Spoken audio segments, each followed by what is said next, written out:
Percubaan. Guna Abang Razak guna yang ni Ni tak bunyi? Tak hidup? Tak bunyi ya? Acah-acah. A'udzubillahi minasyaitonirrajim. Bismillahirrahmanirrahim. InsyaAllah untuk memberkati kuliah maghrib kita pada malam ini, marilah bersama-sama kita memulakan ianya dengan Ummul Kitab Al-Fatihah. A'udzubillahi minasyaitonirrajim. Bismillahirrahmanirrahim. Alhamdulillahi rabbil alamin. Ar-Rahmanir-Rahim. Malik yaumiddin. Iyyaka na'budu wa iyyaka nasta'in. Ihdinas siratal mustaqim. Siratal ladzina an'amta 'alaihim ghairil maghdubi 'alaihim waladdallin.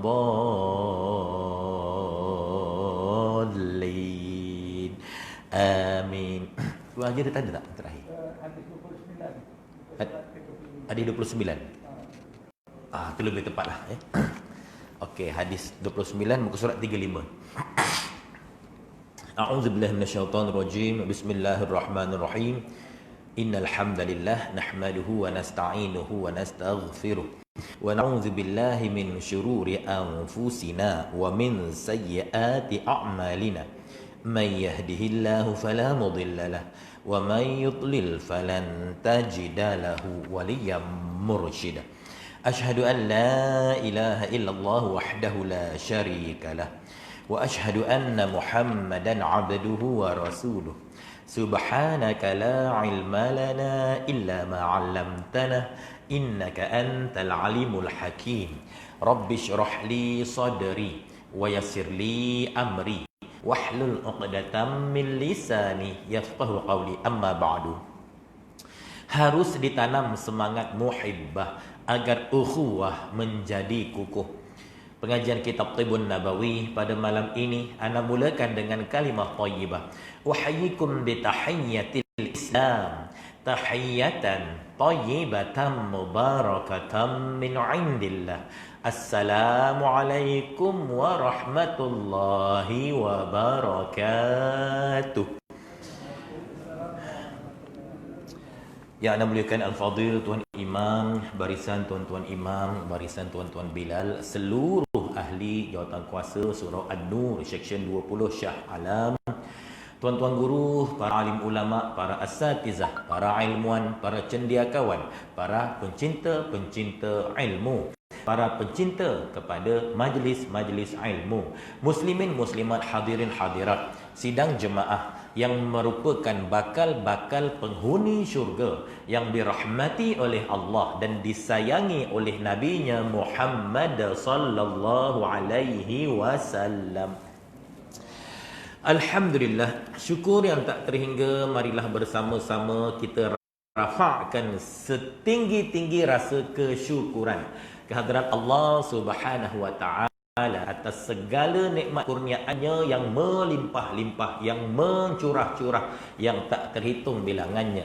Allah Azza wa Jalla berfirman, ba'da a'udzubillahi minasyaitonirrajim, wa in ta'uddu ni'matallahi la tuhsuha. Maksudnya, dan jika kamu nak menghitung atau membilang atau mengira nikmat-nikmat Allah, nescaya kamu takkan mampu untuk melakukannya.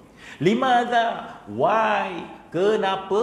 Dek, kerana terlalu banyak, teramat banyak, tak terkira banyak nikmat-nikmat yang Allah kurniakan buat kehidupan kita di dunia ini, apatah lagi nikmat-nikmat yang bakal dianugerahkan olehnya untuk kita di negeri akhirat nanti, di dalam syurganya. Allahumma rzuqnal jannah. Ya Allah, ya Tuhan kami, rezekikanlah kami semua dengan syurgamu. Amin, amin ya rabbal alamin. Jadi alhamdulillah ya, Allah bagi kita kesempatan, masa dan juga nikmat sihat hingga dengannya kita memanfaatkan untuk memperbanyakkan lagi bekalan-bekalan yang akan kita bawa menuju ke negeri yang kekal abadi di hari akhirat nanti. Hari ini kita semua hidup dalam suasana baru, apa yang disebut sebagai norma baru.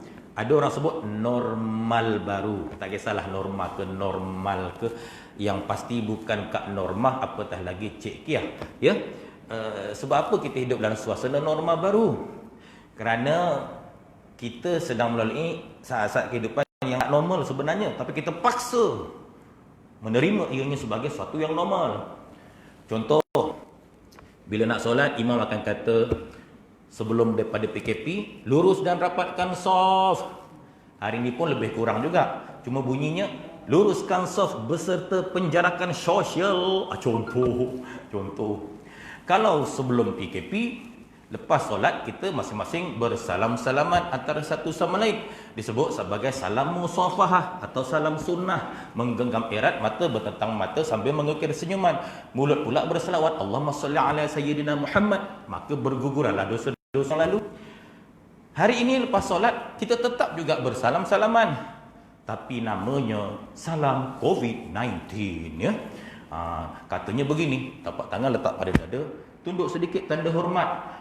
Bahkan baru-baru ni, saya ingat ada orang nak tumbuk ustaz. Rupanya bukan tumbuk belaga tumbuk. Salam COVID-19, lain macam, ya. Masya Allah, ya. Kalau sebelum PKP dulu, yang pakai pelitup muka ni ataupun face mask ni, doktor aja, ataupun penunggang motosikal, ya. Itu pun doktor pakai waktu nak buat pembedahan ataupun operation. Hari biasa-biasa doktor pun tak pakai. Tapi hari ini kita semua jadi doktor, ya. Lepas ni jangan lagi panggil Ustaz Safwan, panggil saja Dr. Safwan. Oh, perasan, subhanallah. Baik, adakah semua perbuatan-perbuatan ini dilarang dalam Islam? Kaedah usul fiqh menyatakan ad-darurah tubihul mahzurah, ya. Perkara-perkara darurat itu dia akan menghargai yang dilarang, yang asalnya dilarang. Contoh sebelum ni, mana boleh soft renggang-renggang, nanti syaitan menyelit. Tapi hari ini terpaksa kita melakukan sedemikian, ya. Kalau sebelum ni, ya, mana boleh salam macam COVID-19 tu, salam kena betul-betul. Tapi hari ini terpaksa kita buat satu kaedah yang lain, ya. Kerana falsafah perubatan Islam menyatakan al-wiqayah khairum minal ilaj, yang bahasa Jawanya berbunyi prevention is better than cure. Itu bahasa Jawanya. Maknanya mencegah lebih baik daripada merawat, ya. Dalam usaha kita nak memutuskan rantaian COVID-19, Masya Allah. Kerana hingga ke hari ini, sains perubatan moden belum lagi dapat mencipta ataupun menemui satu vaksin yang dapat membunuh virus corona. Subhanallah. Jadi apakah vaksin terbaik buat masa ini? Penjarakan sosial itu antaranya. Dan kita agak risau juga, sebab baru dapat berita kan, kata ada seorang jemaah, ya, dekat Jin dengan Malaysia 23, soal nak tak jauh daripada tempat ini kan, ada yang didapati COVID positif, ya. Subhanallah. Jadi tak jauh, jadi kita kena berjaga-jaga, ya. Hingga kan timbul tagline, kita jaga kita. Kita jaga kita bukan berarti individualistik ataupun ananiah bahasa Arabnya, iaitu pentingkan diri sendiri. Tidak. Maksud kita jaga kita, maksudnya bila kita jaga kita, mungkin COVID-19 tu ada pada kita, tapi disebabkan antibody kita kuat, immunity kita kuat, kita tak terjejas apa-apa. Tiba-tiba kita sentuh sahabat kita, Masya Allah, yang mana antibody-nya tak kuat, immunity-nya pun tak kuat. Tak pasal-pasal kuman COVID yang ada kat kita berpindah pada dia yang bermasalah. Kita tak ada apa-apa. Masya Allah. Itu maksud kita jaga kita. Maksudnya kita jaga sesama kita, ya. Hingga ke sabda Rasulullah sallallahu alaihi wasallam bersabda yang maksudnya, barang sesiapa yang tidak mengambil berat tentang urusan orang mukmin, maka dia bukan dari kalanganku. Subhanallah, ya. Allahu akbar. Subhanallah. Iktibar antaranya daripada peristiwa corona, ya. Pertama, subhanallah, kita lihat Allah baru saja utuskan makhluk sekecil itu yang namanya coronavirus, yang tak dapat dilihat di mata. Kalau nak tengok juga terpaksa guna teropong, ya. Teropong namanya mikrofon pula, mikroskop, ya. Bila kita teropong, ada orang kata coronavirus tu bentuknya macam buah rambutan. Tak kurang juga yang berkata coronavirus itu bentuknya macam buah ulasan. Bahkan yang lebih dahsyat lagi, ada yang mengatakan coronavirus itu bentuknya seperti durian musangking. Tak kisah lapak hitam, yang pasti bentuknya bulat adalah duri-duri. Masya Allah, ya. Jadi dengan makhluk sekecil itu Allah utus menggemparkan dunia hingga manusia seluruhnya menjadi ketakutan, ya. Masya Allah. Itu baru makhluk sekecil itu. Belum lagi Allah utuskan makhluknya yang bernama Dajjal Al-Masih. Masya Allah. Itu lebih dahsyat lagi. Hingga Nabi sebut, kalau boleh umatku jangan hidup pada zaman Dajjal Al-Masih. Sebab apa? Fitnah Dajjal adalah antara sebesar-besar fitnah. Orang yang ada iman boleh bergoncang iman. Orang iman biasa-biasa sila tercabut iman. Wal'iyadzubillah, ya. Hingga begitu dahsyat fitnah Dajjal, Nabi mengajarkan umat ini suatu doa. Allahumma inni a'udzubika min azabil qabr wa min azabi jahannam wa min fitnatil mahya wal mamat wa min syarri fitnatil masihid dajjal. Ya Allah, lindungilah aku daripada azab siksa kubur, daripada azab bakaran api neraka, daripada fitnah-fitnah semasa hidup juga sesudah mati, dan lindungilah aku ya Allah daripada kejahatan-kejahatan fitnah Dajjal Al-Masih. Nak kata betapa dahsyatnya fitnah Dajjal, sampai Nabi suruh kita baca doa ini. Masya Allah. Sunat dibaca waktu tahiyat akhir sebelum kita bagi salam, ya. Ketika solat fardu, ya, sunat. Kalau tak baca tak ada masalah, sebab bukan wajib, ya. Cuma kalau baca itu lebih baik. Subhanallah. Itu antaranya. Baik.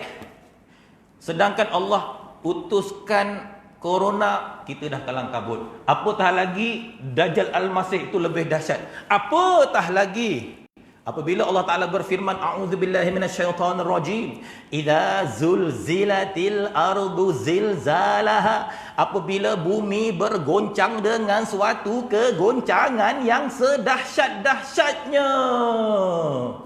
Allahu Akbar.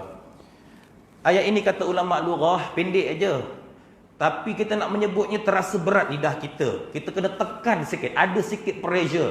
Sebab ada digabungkan, idza zulzilatil ardu zilzalaha, hingga terasa berat kita nak menyebut. Berbanding dengan ayat-ayat lain, kita ringan saja nak menyebut. Apa maksud ataupun petanda berat kita menyebut? Nak menggambarkan beratnya, dahsyatnya kegemparan hari kiamat. Allahu Akbar. Usah kegemparan hari kiamat. Kita baru tengok video ledakan kilang bunga api meletup dekat Beirut, Lebanon. Ustaz tengok berulang-ulang kali. Ya Allah. Apakah ini semua?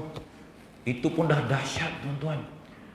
Bayangkanlah, asalnya kata yang mati 70 orang, yang tercedera 4,000 lebih orang asalnya.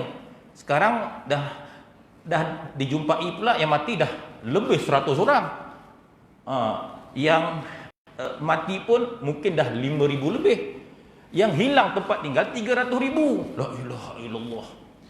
Ustaz mati lagi. Jauh tu, orang ambil gambar tu, video tu jauh. Tapi sekali dia meledak tu, sampai orang yang ambil gambar pun terpelanting.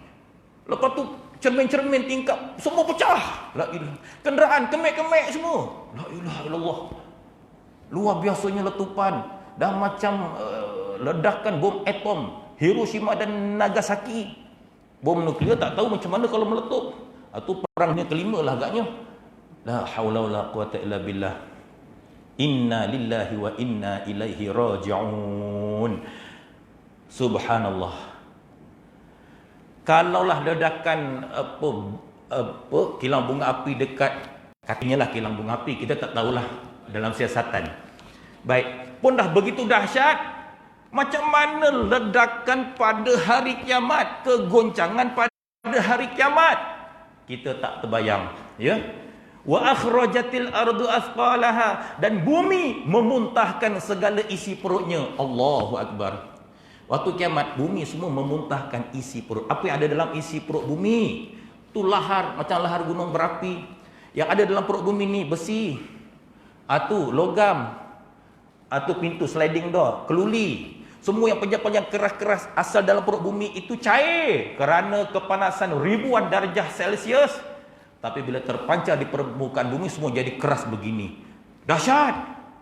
Dan kalau kita tengok gunung berapi meletus, betapa dahsyat punya kegoncangan, pancutan lahar yang merah menyala memusnahkan apa juga ada di sekeliling. Itu gunung berapi sebiji yang dah masak. Macam mana dengan hari kiamat? Bumi keseluruhannya memuntahkan segala isi perutnya. Allah, umpama semua bumi ni semua puncak gunung berapi, muntah semuanya. La haula wala quwata illa billah. Kita dah takut tengok macam mana hari kiamat, tak tergambar adik kita.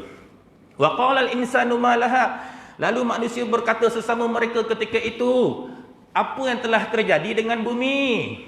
Yauma idzin tuhaddits akhbaraha, pada hari itu bumi pun memberitahu apa yang telah terjadi pada dirinya. Bi anna rabbaka auhalaha, kerana sesungguhnya Tuhan yang memerintahkan aku jadi begini.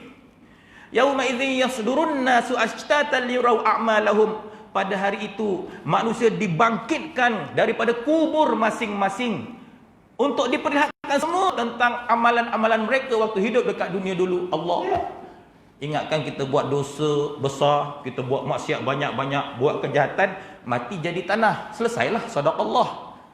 Rupanya didukkan balik untuk dibicara di Mahkamah Agung Allah, untuk dibicara seadil-adilnya dan diberi balasan setimpal. Faman ya'mal mithqala dzarratin khairan yarah, maka barang siapa yang melakukan kebaikan walaupun hanya sebesar zarah, tetap akan diperlihat.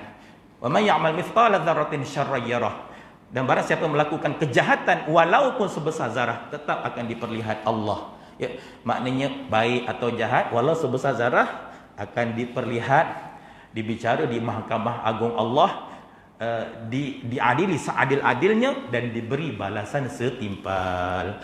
Masya Allah, ya. Jadi izinkan untuk Ustaz buka face mask, sebab bila Ustaz banyak cakap, maka mulut Ustaz akan menghembuskan karbon dioksida.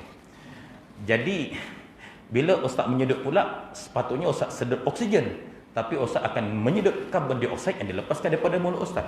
Mungkin Ustaz buruh gigi, ya, ataupun tak makan petai. Dibimbangi Ustaz akan sesak nafas. Yang lebih malang, aku Ustaz tertelan face mask, ya. Baik, izin kau Ustaz buat.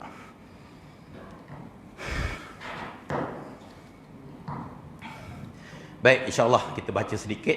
Masa pun ada 10 minit lebih kurang, sementara nak menanti azan isyak. Muka surat 35, hadis ke-29. Tajuknya, apa yang patut diucapkan kepada orang sakit apabila menziarahinya. Baik, sama-sama ikut Ustaz baca. Bismillahirrahmanirrahim. An Ikrimah An Ibni Abbasin radhiyallahu anhuma anna Rasulullah sallallahu alaihi wasallam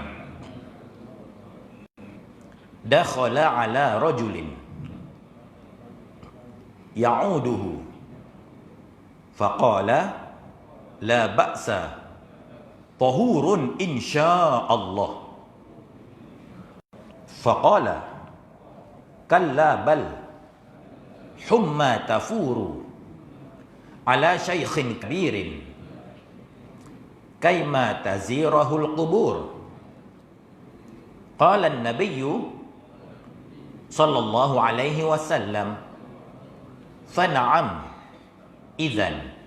Baik, dari Ikrimah rahimahullah yang menceritakan dari Ibnu Abbas radhiyallahu an yang menceritakan Nabi sallallahu alaihi wasallam menziarahi seorang Arab pedalaman yang sakit.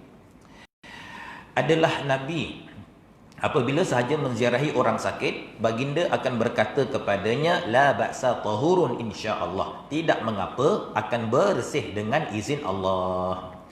Namun Arab pedalaman itu menjawab kepada Nabi, engkau berkata akan bersih? Oh tidak. Sebenarnya penyakit aku ini tidak lain adalah demam yang kepanasannya bila menimpa seorang tua yang lanjut umur pasti akan mengundangnya ke kubur.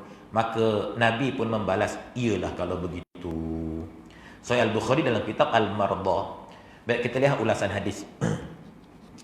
Berdasarkan hadis ini, orang yang menziarahi orang sakit hendaklah ia bercakap kepada si pesakit dengan bahasa atau ucapan yang dapat meredakan kesakitannya, memberi semangat ataupun dorongan kepadanya dan mengingatkannya bahawa kesakitan yang dialaminya akan menyucikannya dari dosa-dosa dan kesalahannya. Al-Karmani Tuhfatul Al-Ahwazi dalam bab At-Tadawi Bi-Ar-Ramad. Maksudnya bila kita ziarah orang sakit, kita kena ucapkan sesuatu yang memberi harapan pada si pesakit untuk sembuh, bagi motivasi, bagi semangat. Kita doakan dia, nasihat yang baik-baik, ingatkan dia yang sakit ni adalah kafarah daripada Allah. Allah nak bersihkan dosa-dosa kita yang lalu, ya, dan seumpamanya. Itu antaranya. Baik, yang kedua, di dalam Sunan At-Tirmizi terdapat hadis di mana Nabi SAW bersabda, "Idza dakhaltum 'alal maridi fanaffasu lahu fi ajalihi fa inna dzalika la yaruddu syai'an wa yutayyibu nafsahu." Maksudnya, apabila kamu menziarahi orang sakit, berilah perangsang kepadanya untuk terus hidup, atau hilangkan kesedihannya kerana memikirkan tentang ajalnya. Ia, yakni ucapan perangsang kamu itu tidaklah dapat menolak sesuatu yakni yang telah ditentukan oleh Allah. Namun, ia memberi kegembiraan kepada pesakit. Riwayat Imam At-Tirmizi dari Abi Sa'id Al-Khudri radhiyallahu an. Maksudnya kalau kita ziarah orang sakit, kita kena bagi harapan yang baik-baik. Contohnya, tak apa pakcik, insya-Allah lagi 2-3 hari baiklah. Pada sakitnya teruk tu. Kau tengok gaya tu macam lagi 2-3 jam, qalu innalillah, kalau tengok gayanya lah. Tapi kita kata, alah pakcik tak apa, sikit je ni, insya-Allah 2-3 hari lagi baiklah. Walaupun sebenarnya kata-kata kita itu sama sekali tak boleh mengubah takdir Allah. Sama sekali tak boleh mengubah takdir Allah. Katalah dia tertulis lepas 2 jam nyawa disampai ajal, meninggal dunia lepas 2 jam. Kita punya ayat tadi walaupun power lain macam, dia tak akan mengubah takdir. Namun hukumnya sunat, tak ada masalah. Sebab apa?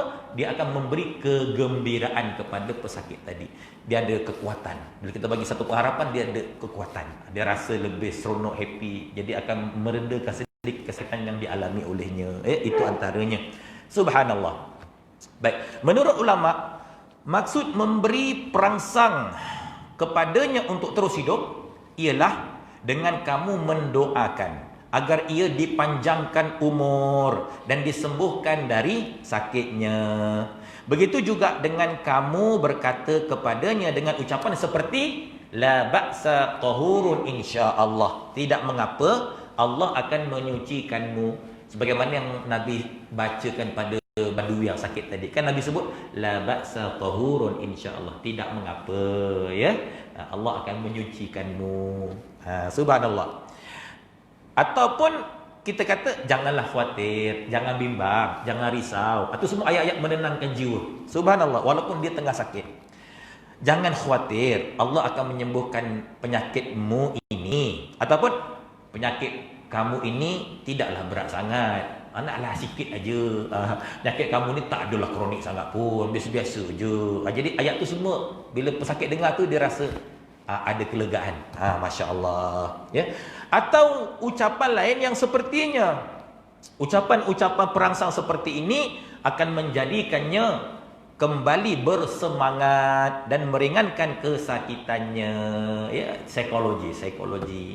Tapi kalau kita jumpa dia, dahsyat betul kau punya sakit. Hari tu kawan aku sebiji macam kau punya penyakit. Lepas 2 minggu, jalan. Kawan tu sepatut boleh hidup lagi 2 tahun, tinggal 2 hari je. Qalu innalillah. Contoh. Tu tak boleh. Yang tu kena dielak. Depan pesakit tak boleh. Walaupun tengok logiknya memang macam tu. Tengok, memang tapi jangan kena cover baik punya ya. Kita tetap cakaplah sikit je ni. Insya-Allah lagi baiklah tu. Macam tu. Tak apa, ya. Hukumnya sunat, tak ada masalah. Itu antaranya. Baik, yang ketiga, terdapat hadis dari Jabir bin Abdullah radhiyallahu anhu yang menceritakan bahawa Nabi SAW bersabda, "Idza dakhala ahadukum ala maridin falyusafihhu wal yadha' yadahu ala jabhatihi wal yas'alhu kaifa huwa wal yunsi lahu fil ajal wa yas'alhu ay yad'u lahum fa inna du'a'al maridi ka du'a'il malaikah." Baik, maksudnya apabila seseorang kamu menziarahi seorang yang sakit, hendaklah ia berjabat tangan dengannya, meletakkan tangan ke atas dahinya, bertanyakan keadaannya, mendoakan agar ia dipanjangkan umur, dan meminta darinya agar mendoakan sekalian yang hadir. Kerana doa orang sakit sama seperti doa para malaikat. Riwayat Imam Al-Baihaqi dalam Syu'abil Iman.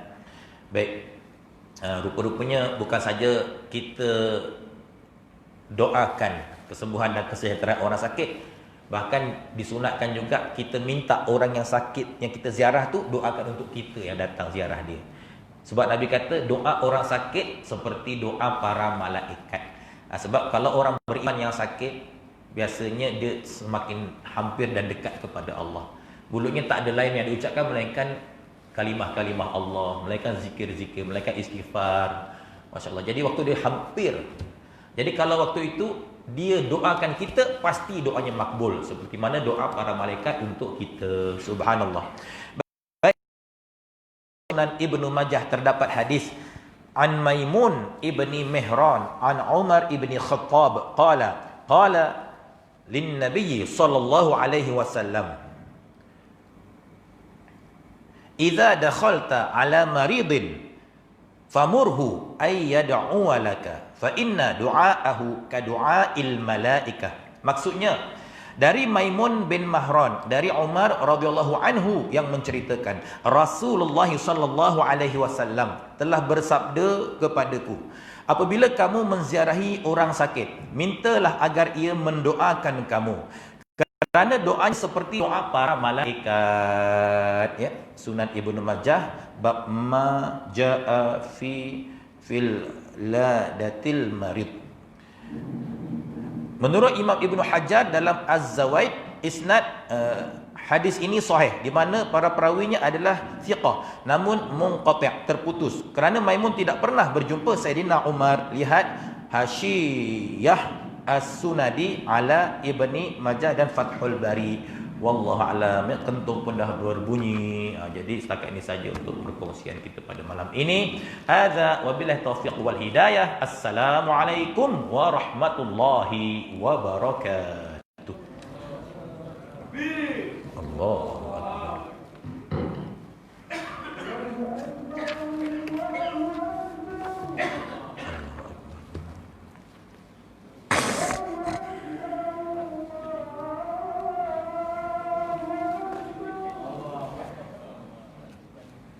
Allahu Akbar.